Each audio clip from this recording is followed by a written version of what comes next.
I will get going. My name's Alex. It's lovely to have you here, Shabangi. I know that you're here in person. We've also got lots of people on Facebook joining us. I am delighted to welcome Sera to this Q&A, the first one that we've got in April. Sera is a head teacher. She is in the Amber School in Zambia, and she has been taking Teach2030 courses for some time, and we have been delighted to have her with us over the Teach2030 journey for a long time. I've asked her to co-host with me today because I feel like she's in a super position to tell you a little bit more about some of the topics that we've been talking about recently. So one of the topics that we were talking about just on Wednesday was about learning portfolios, and we discussed the importance of learning portfolios. And so I'm going to talk to Sera about them now. Now, forgive us if her reception goes just a little bit. She's obviously joining us live and doesn't have the luxury of the Wi-Fi. So if her internet goes, don't worry at all, and I'll carry on talking until Sera can rejoin us. So Sera, can I ask you about learning portfolios? You've been keeping one a long time. Why is your learning portfolio important to you? Okay, thank you so much. The learning portfolio or teaching portfolio is so important to a teacher. One, it's because it is a record for development, achievement, and progress of a teacher. It is important because that is where you daily duties as a teacher, where you are at, what you need to work on, and how you need to work on. So it is advisable, I would advise every teacher to have one, and because it provides evidence of a teaching of your daily duties, meaning that even a person who comes in today, even in your absentia, when your portfolio is there, then that person will really know what kind of a teacher you are. So it is important because it will speak for you as a teacher. Yes. Thank you so much. That's really useful. And why do you think that professional development for teachers is so important, and why in particular Teach2030? Okay, we are living in the changing world, in a developing world, and no one can say I know it all. You keep developing as a person. Just as you keep growing, you keep developing as a person. So it is important that a teacher knows to say they need to develop, to give what is needed to the pupils, to make sure that pupils integrate well in this changing world. So mostly I recommend Teach2030 to my teachers and to the teachers that I meet around my community. It's because firstly, the courses are online and you can do them at your own time. You can do them at any place that you feel comfortable with. And then the second reason mostly is the courses that have been lined up, that have been given, or the courses that Teach2030 provide. There are courses that even that teacher who said, I know it all, will find something to say, oh, I didn't know this, then I have to do this. So it opens up the teacher's mind to say, I need to learn. Even the way they have been structured, they give full information of how you can practice them in your classes. That's the way they have been designed. They have given us some videos, examples on how you can do it. They are practical. I think that's what I can say. They are practical. They are not something that you start and then you'll be thinking, how am I going to apply this in my class? And the other reason is they also encourage the use of local resources. So it's not something outside this world, it is something that we knew, but we needed to develop on. Yes. That's brilliant. Thank you very much. Feel free, community, to ask Sera any questions that you want to.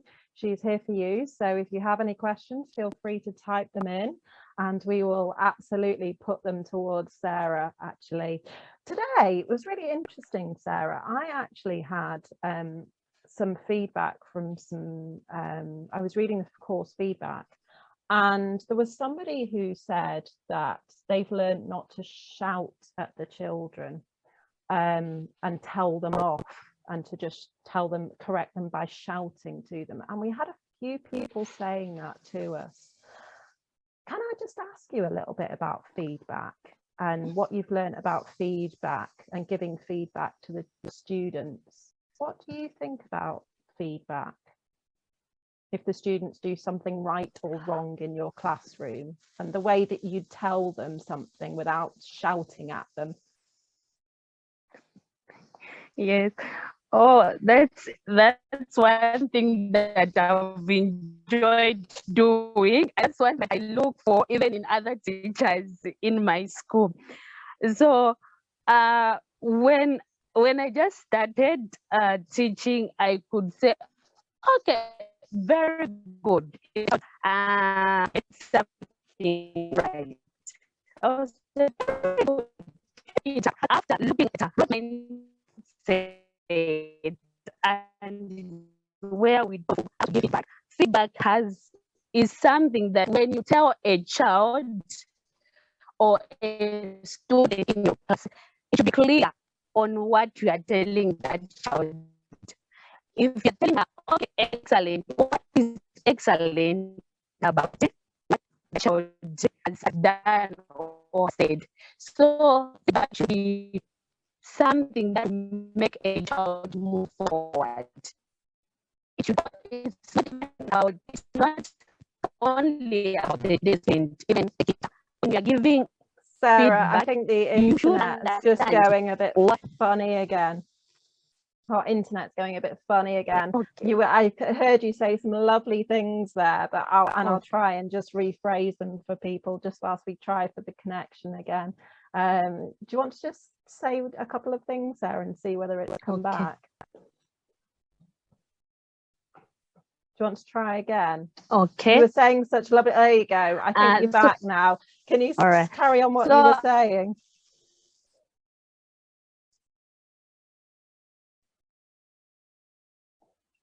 Yes, I was saying, like, when you're giving out feedback to a child, it should be something that will move the child forward. It should be something that will make a child realize that he or she is in the right lane with what you are talking about.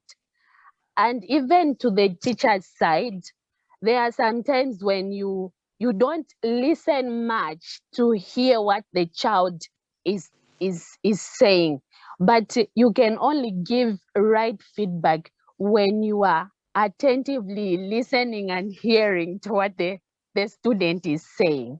Yes. I think that's a really good point, Sera, actually, about listening to what they're saying and not just jumping in and expecting something. Sera was saying right at the beginning that this was something that I know the reception cut out just a little bit, that she was saying this was something she looks for in her teachers as to how they give feedback. And she was talking a little bit about that at the beginning. I think that was when we cut out a little bit. Thank you so much. We've had a comment. I think it's important to recognise that we often teach as we were once taught, but equally we need to know that this cycle can be broken by training ourselves with more effective strategies. I think that's a really good point, isn't it? I think sometimes teachers go in thinking, I had this teacher, this is what I must be like, rather than actually thinking about their own teaching and learning.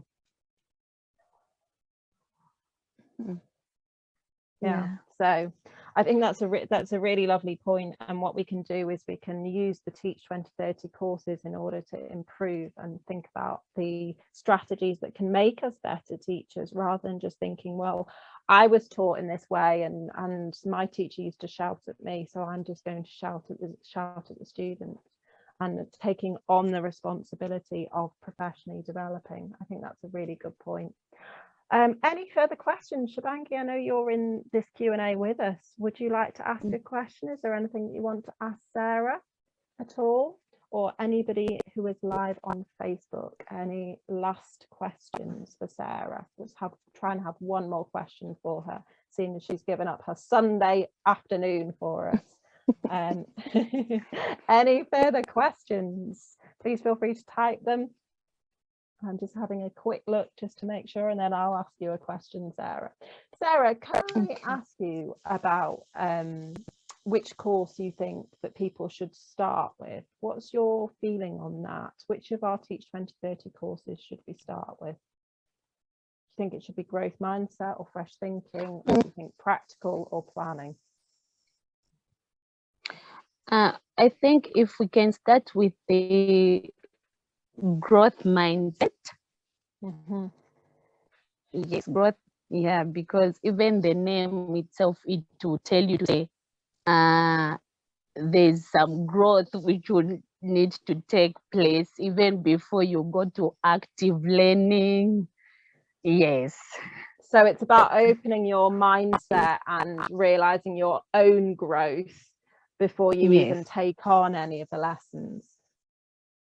Yeah, and you know, I don't know if it's here where I am, but there was that tendency of when, as long as you go to college or to university, then you are done. There's no other thing that you can do to improve your teaching.